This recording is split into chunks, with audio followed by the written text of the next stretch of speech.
आज होने जा रहा है बिहार बदलाव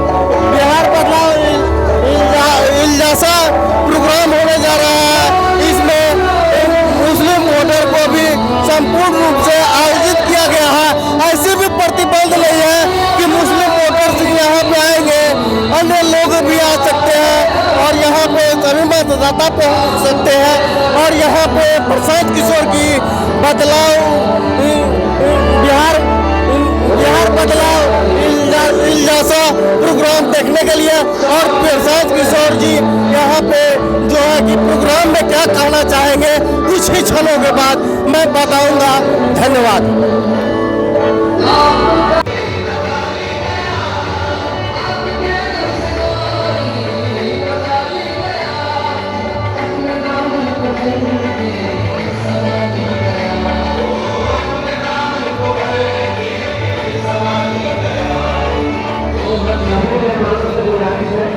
कुर्सियां लगी हैं वो ये साथियों के लिए है और जो सफेद कुर्सी है मदरसा के जो निगरान आ रहे हैं, जो नायकान आ रहे हैं।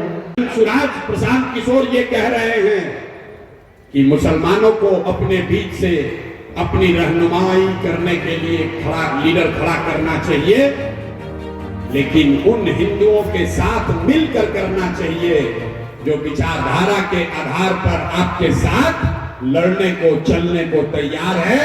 ओवैसी साहब कह रहे हैं कि मुसलमान अकेले अपनी लड़ाई लड़े। जनसुराज कह रहा है कि मुसलमान उन हिंदुओं के साथ मिलकर लड़े जो विचारधारा के आधार पर आपके साथ लड़ने को चलने को तैयार है। अब आप तय कर लीजिए। इसी से लंबी लड़ाई लड़ी जा सकती है और ये हवा में बात नहीं है।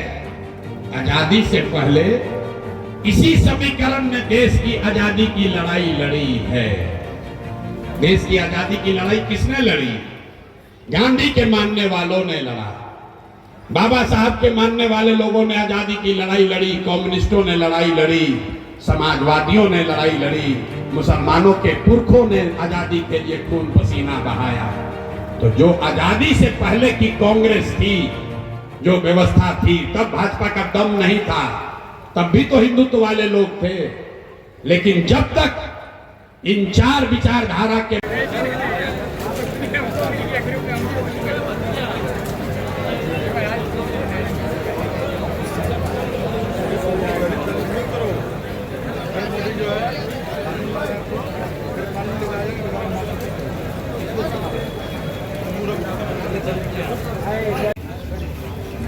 पिक्चर तो बेहतरीन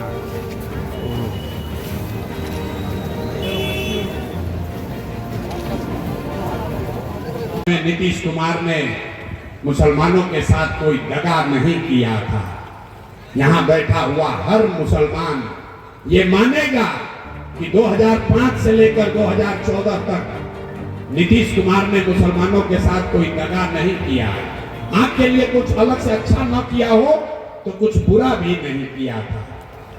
ये वही नीतीश कुमार हैं जिन्होंने 2010 में नरेंद्र मोदी को बिहार में आने से रोक दिया था। ये वही नीतीश कुमार है जिसने 2012 में नरेंद्र मोदी जी को जब भाजपा ने कैंपेन कमेटी का चेयरमैन बनाया, प्रधानमंत्री का उम्मीदवार घोषित किया, तो नीतीश कुमार ने उस गठबंधन को तोड़कर अपनी सरकार को खतरे में डाला। लेकिन वही नीतीश कुमार जब 2014 में आपके भरोसे चुनाव लड़ने आए तो मुसलमानों ने लालटेन को पकड़ लिया और नीतीश कुमार का राजनीतिक मान मर्दन हो गया। इसी किशनगंज में नीतीश कुमार के घोषित उम्मीदवार अपना चुनाव क्षेत्र छोड़कर भाग गए। आप मेरे भाई अगर 2014 में नीतीश कुमार के साथ खड़े हो गए होते तो आपके पास विकल्प ही विकल्प होता, देश और राज्य की राजनीति अलग होती। लेकिन तब जैसे आज आप दुविधा में पड़े हुए हैं, 2014 में भी आप दुविधा में पड़े हुए थे। इसके लिए आपके पास विकल्प नहीं है। आपके साथ किसी ने धोखा किया, वो आपको याद है। आपने भी तो उनके साथ धोखा किया भाई। 2005 से लेकर 2014 तक नीतीश कुमार ने मुसलमानों के लिए सब कुछ किया, लेकिन 2014 में आपने नीतीश कुमार के साथ ईमानदारी नहीं बरती। तो आप गलत कीजिएगा तो उसी आदमी ने आगे आपके साथ गलती करी है। और वही नीतीश कुमार 2017 में आपके पीठ में छुरा घोंप के आपका वोट लेकर जब जीत गए, आपको छोड़कर भाजपा में चला गया। लेकिन अगर आज नीतीश कुमार वापस आ गए तो आप लोग फिर सब लोग उनको अपना रहनुमा मान लीजिएगा। अभी इंडिया गठबंधन में आ गए थे नीतीश बाबू, तो सारे मुसलमानों को लग रहा था कि यही मेरा नया रहनुमा है। तो जिस दिन नीतीश कुमार को आपको रहनुमा बनाना चाहिए था 2014 में, तब आपने नीतीश को छोड़कर लालू का हाथ पकड़ लिया। और जब नीतीश कुमार को रहनुमा नहीं मानना चाहिए था, तब 2019-20 में आप 2024 में नीतीश कुमार को रहनुमा समझ रहे थे, इसीलिए दोनों ओर से धोखा हुआ। मेरे भाई फिर वही बात रिपीट करेंगे, जिस कौम को अपने रहनुमाओं की समझ न होगी, उसके ऊपर जालिम हुक्मरानों का शासन रहेगा ही रहेगा, कोई नहीं बचा सकता। हम आपके रहनुमा नहीं हैं, रहनुमा होने का दावा भी नहीं करते। हमने कहा भाई आप हमको वोट दीजिए या मत दीजिए, लेकिन हमारे साथ तो होइए, इसको जांचिए तो भाई। कम से कम आप जिस भाजपा को हराना चाहते हैं, आप अपने बच्चों के कीमत पर भी जिस भाजपा को हराना चाहते हैं, उस भाजपा की ताकत की समझ ही आपको नहीं है।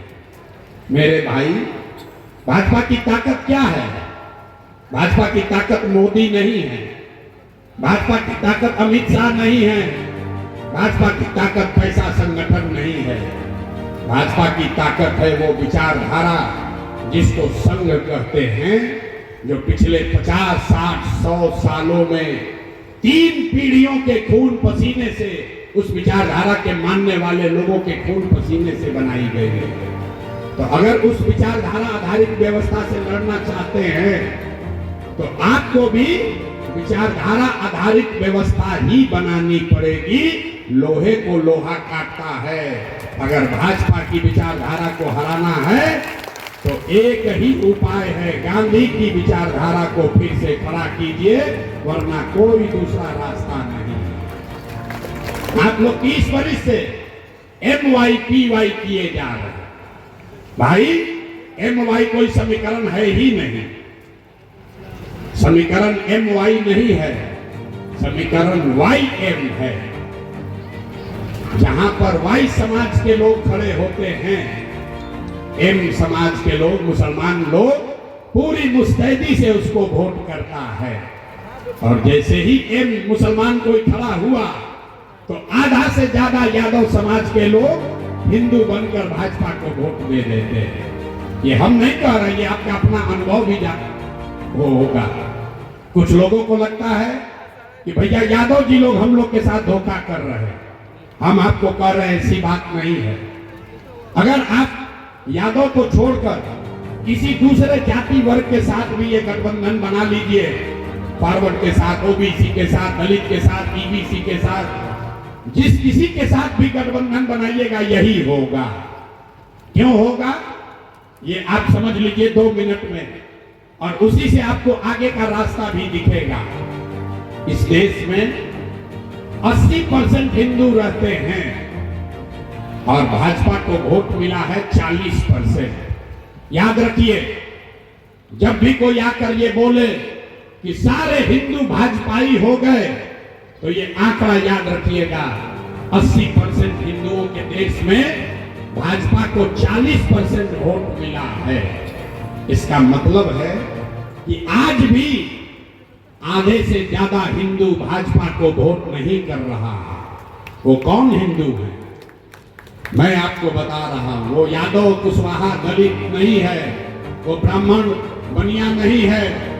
क्योंकि अगर जाति की बात होती तो बिहार में मोदी जी को वोट दिया किसने? बिहार में मोदी के जाति का तो एक भी हिंदू नहीं रहता है। मोदी को, भाजपा को वोट बिहार में उन हिंदुओं ने दिया जिसको भाजपा के हिंदुत्व के विचारधारा पर यकीन है। अगर हिंदुत्व की विचारधारा वाले हिंदुओं से लड़ना है तो उन आधे हिंदुओं को पहचानना होगा जो विचारधारा के आधार पर भाजपा से लड़ रहे हैं, उनको वोट नहीं दे रहे। वो कौन हिंदू हैं?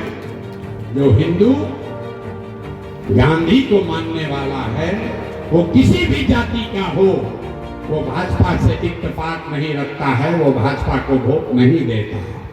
जो हिंदू बाबा साहब अंबेडकर की विचारधारा को मानता है, वो भी किसी जाति का हो, वो भाजपा